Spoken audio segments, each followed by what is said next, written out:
नमस्ते, अभिवादन आपका इनोसेंट इन्वेस्टर के इस नए वीडियो में आपके लिए डिस्क्लेमर। उसके बाद बात करेंगे बैड बैंक की। अब ये बैड बैंक क्या है, इतना बुरा इसमें क्या है, इतना अच्छा इसमें क्या है, वो समझाएंगे। क्या इसका नाम अगर बैड बैंक है तो ये बुरा बैंक हो जाएगा? जी नहीं, ये बहुत ही अच्छा बैंक होगा हमारी इंडियन इकोनॉमी के लिए, हमारे इंडियन बैंकिंग सिस्टम के लिए, इवन एक एक बैंक के लिए ये समझ लीजिए बहुत लाइफ लाइन का काम कर सकता है।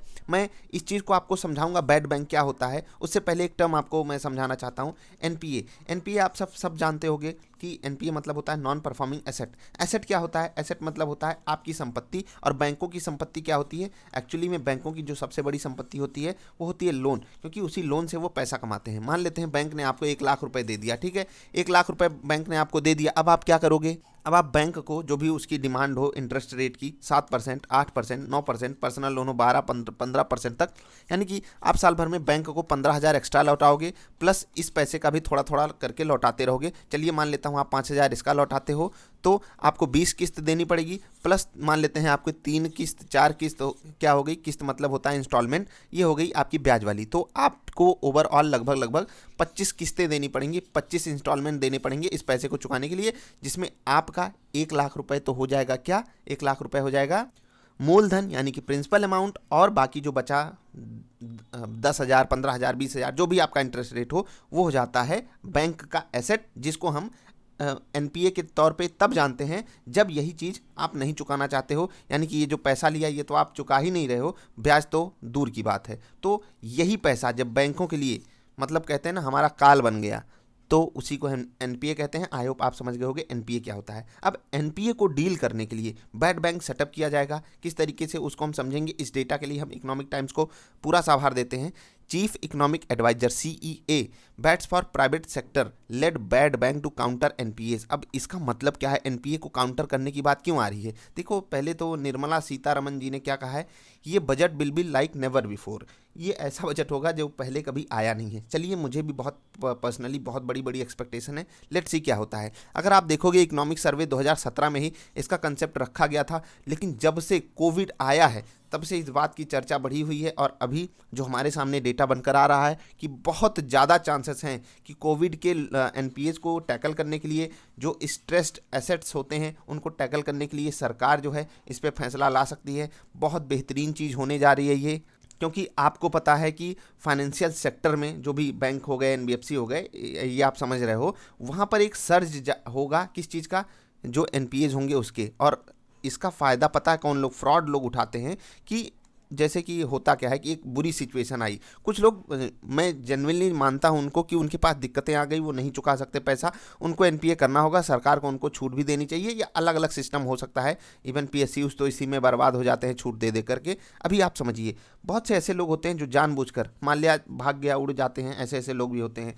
प्लस कुछ नॉर्मल बिजनेसमैन होते हैं जो सच में एनपीए जानबूझकर करते हैं। उनको पता होता है सरकार इधर उधर का कुछ करके हमको माफ़ दे ही देगी, हमारी बहुत तगड़ी पहुंच है। कुछ ऐसे लोग इंडिया में एग्जिस्ट करते हैं। उस चीज़ को टैकल करने के लिए बैड बैंक का कॉन्सेप्ट है हमारे पास। अब ये बैंक क्या करेगा? चलिए मान लेते हैं आपके सामने है एचडीएफसी बैंक, ठीक है। आपके सामने एक और बैंक की मैं बात करना चाहूँगा यहाँ पर, और फिर वापस यहाँ पर आऊँगा। एक नाम यहाँ पर लिखा हुआ है। चलते हैं एक बैंक के रिजल्ट पे।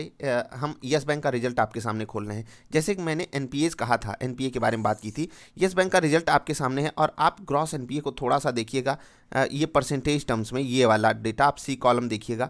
15-15.5% के आसपास का अभी इनके पास ग्रॉस एनपीए है। अगर आप इसको देखोगे, जब ये बैंक फेल हुआ था तो आपको यही एनपीए 19% के आसपास मिल रहा था। यानी कि 100 लोगों ने अगर इनसे लोन लिया, 100 रुपीज़ का ही लोन लिया, 1-1 रुपए का, तो 19 लोगों ने 19 रुपए का फ्रॉड कर दिया। बोले कि भाई हम नहीं दे पाएंगे, हम एनपीए घोषित हो चुके हैं। सोचिए, इसके बदले में बैंक को अपने प्रॉफिट में से ये पैसा निकाल कर क्या करना पड़ता है? प्रोविजनिंग करनी पड़ती है। जब एनपीए नेट एनपीए घटकर हमारे सामने आ जाता है 6% की, यानी कि 12-13% की बैंक को प्रोविजनिंग करनी पड़ी है। उसके बाद ये 6% आया, इसको भी आगे चल के करनी पड़ेगी। रिकवरी के चांसेस बहुत कम हो जाते हैं, इसलिए प्रोविजनिंग करनी ही पड़ जाती है, ठीक। अभी प्रोविजनिंग क्या होती है ये भी समझ लीजिए। जब बैंक जो है किसी कोई उसका एनपीए हो जाता है, किसी ने 100 रुपए लिए, अब वो नहीं चुका पा रहा है, तो बैंक को उसमें से कुछ पैसा 70 रुपए 75 रुपए प्रोविजनिंग के तौर पे निकाल के अपने प्रॉफिट में से रखना पड़ता है। मान लो वहाँ से कुछ भी रिकवरी नहीं हो पाई, तो हम अभी अपने प्रॉफिट में से पैसा अलग रख रहे हैं, जिससे कि बैंक को लिक्विडिटी में कोई इशू ना आए। ये आरबीआई का सर्कुलर कहता है, आरबीआई का रूल है ये। जिसके कारण बैंकों को अपने एनपीए को टैकल करने के लिए ये काम करना पड़ता है। तो मैंने ये 15-20% का कॉन्सेप्ट क्यों बताया, क्योंकि 20% एनपीए था और कोविड की सिचुएशन के बाद ऐसा यस बैंक का मैनेजमेंट खुद भी कह रहा है कि यही लोन हमारा 20% तक जा सकता है अगर हमने कोविड को अच्छे से नहीं संभाला। अब 20% का एनपीए का मतलब आप समझते हो, ये बहुत बड़े खतरे का सिग्नल होता है। लेकिन अभी हम आपको ले चलते हैं वापस यहाँ पर लाते हैं। मैंने आपसे कहा कि बैड बैंक क्यों बनाया जा रहा है, ऐसे ही बैंकों को टैकल करने के लिए। एचडीएफसी तो अपने आप में बहुत स्ट्रांग है, लेकिन अगर यस बैंक की बात करें, बर्बाद होने से पहले अगर ये अपने बैड एसेट्स को, स्ट्रेस्ड एसेट्स को इस बैड बैंक में अगर शिफ्ट कर दिए होते कि भाई साहब आप हमारे इस पैसे को, मतलब इस लोन को, आप इस लोन अकाउंट को हम आपके पास ट्रांसफ़र कर रहे हैं, कुछ ऐसा ही कॉन्सेप्ट आएगा। अभी एग्जैक्टली हमारे सामने खांचा नहीं तैयार किया गया है, लेकिन ऐसा समझिए कि ये अपने इस वाले लोन को यहाँ पर दे सकते हैं, कुछ कमीशन इस बैंक को लेनी पड़ेगी, ऑफकोर्स सी बात है वो लेगा, और वहाँ पर बड़े बड़े अच्छे एक्सपर्ट्स हायर करके रखे जाएंगे, वो सिचुएशन को टैकल करेंगे अपने हिसाब से, चाहे वो लीगल कार्रवाई करनी हो या फिर एसेट रिकंस्ट्रक्शन कंपनियों से डील करना हो जो कि एनपीएस को बेच देती हैं। जैसे कि मैंने कोई दुकान खोलने के लिए पैसा लिया था 1 लाख रुपए, मैंने दुकान खरीदी लेकिन दुकान हमारी चल नहीं रही है, तो एसेट रिकंस्ट्रक्शन कंपनियां क्या करती हैं, उस दुकान को बेच देती हैं। 1 लाख हमने लिया था, 70,000 ही आया, 70,000 वो लाकर बैड बैंक को दे देंगी। अब 70,000 रुपये बैड बैंक पा जाएगा, 5,000 अपनी कमीशन लेकर 65,000 किसको दे देगा, इनको दे देगा, यस बैंक या जो भी ऐसे बैंक होंगे। अभी आपको एक पता होगा, लक्ष्मी विलास बैंक, ये तो बर्बाद हो गया, इसी चक्कर में बर्बाद हो गया, एनपीएस के चक्कर में। और जब बैंक के पास लिक्विडिटी नहीं बचती है तो सोचिए क्या से क्या हो जाता है देखते देखते।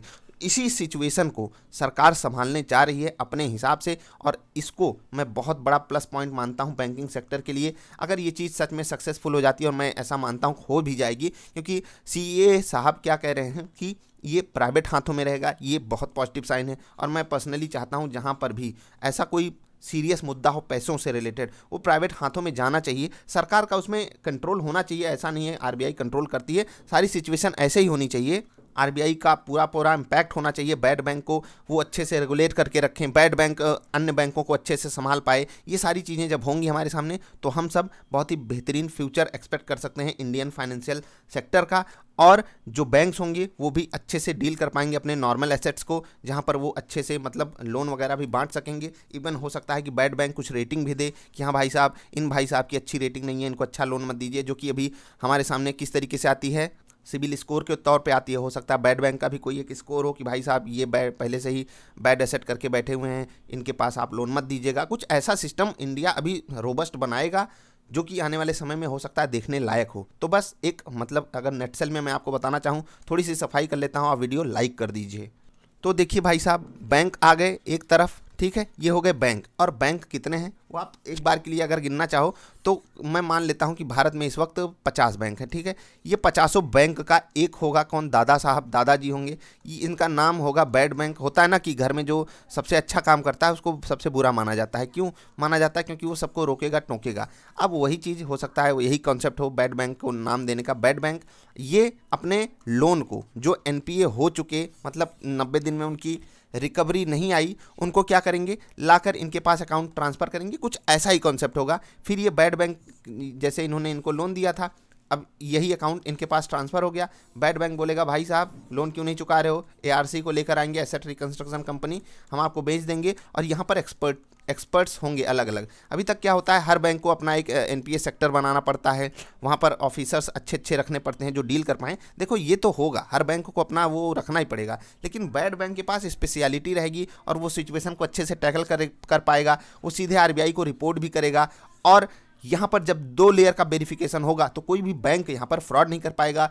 और जैसे कि होता है ना कि जो है ये यस बैंक हो गया, लक्ष्मी विलास बैंक हो गया, तो आरबीआई के ऊपर उंगलियां उठाई जा रही थी कि आरबीआई सही से यहाँ पर देख नहीं पाया कि इनके जो लोन दिए गए हैं वो कहाँ पर हैं, कितनी तगड़ी सी मतलब ये रिपोर्ट हमको अगर कर रहे हैं तो क्या उसमें दिखा रहे हैं। होता क्या है कि कुछ लोन हो जाते हैं, कुछ बैंक उसमें एनपीए नहीं करना चाहते हैं। ये सब चीज़ भी, ये सब नज़र भी बैड बैंक रखेगा। तो ये सब चीज़ों को देखकर मैं एक पॉजिटिव वे में इस खबर को लेता हूँ। बहुत पॉजिटिव न्यूज़ है फाइनेंशियल सेक्टर के लिए। आप क्या सोचते हो वो नीचे बताइएगा। मैंने आपको समझा दिया कि ये जो 50 बैंक हैं इनका ये पापा नहीं बन जाएगा, लेकिन इनके एसेट्स का मतलब एक बार के लिए इनको एक होता है ना कि कुछ कमीशन लेकर के इनके एसेट्स को सिक्योरिटी दे सकता है कि भाई साहब हम इतनी रिकवरी करवा देंगे। और जब किसी एक के पास किसी चीज़ की एक्सपर्टीज़ होती है तो वो उस सिचुएशन को अच्छे से हैंडल कर सकता है। ये तो आप भी जानते होगे। बस यही थी वीडियो। आपको कैसी लगी आप बताइएगा। आप क्या समझते हो इस कॉन्सेप्ट के बारे में, आपकी क्या राय है कि ये कॉन्सेप्ट जो है, कॉन्सेप्ट नहीं अभी, ये तो रियलिटी में उतरेगा, क्योंकि कोविड जैसी सिचुएशन है हमारे सामने। अगर अभी भी इसको नहीं लेकर आया गया तो हो सकता है कि बहुत से ऐसे छोटे बैंक हों जिनको, मतलब मैं ये नहीं कहना बर्बाद हो जाएंगे, लेकिन लिक्विडिटी का इशू आ सकता है और आरबीआई की फिर से वहाँ पर मदद मांगी जा सकती है, जैसा कि येस बैंक के केस में हुआ था। आई होप आप चीज़ों को समझे होगे। वीडियो लाइक करके हमारा हौसला बढ़ा सकते हो। मिलेंगे फिर से किसी अच्छी वाली वीडियोज़ में, तब तक के लिए हंसते खेलते रहिए यार। वीडियो देखने के लिए आपका बहुत बहुत आभार, धन्यवाद।